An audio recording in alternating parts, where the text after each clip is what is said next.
Hey, this is Nikki at Green Clean Designs, and I'm going to walk you through this install.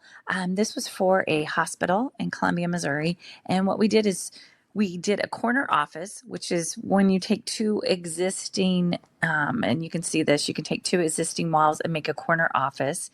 And then also we did a wall-to-wall office, and this was to give those folks more privacy. And so we did the 85 tall product, and then we did the swing doors. So you could do sliding doors. Swing doors are a little bit less expensive, and sometimes they're a little easier to lock. You can lock it from the inside or the outside.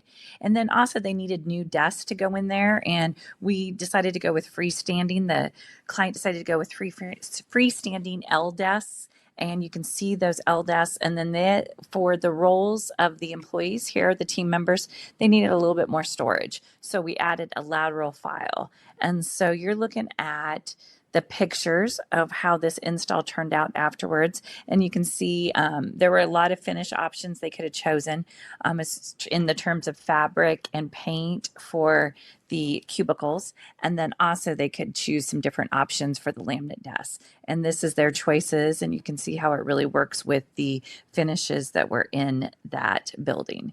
So if you're looking for some solutions to add privacy to your office, please reach out to us. Thanks.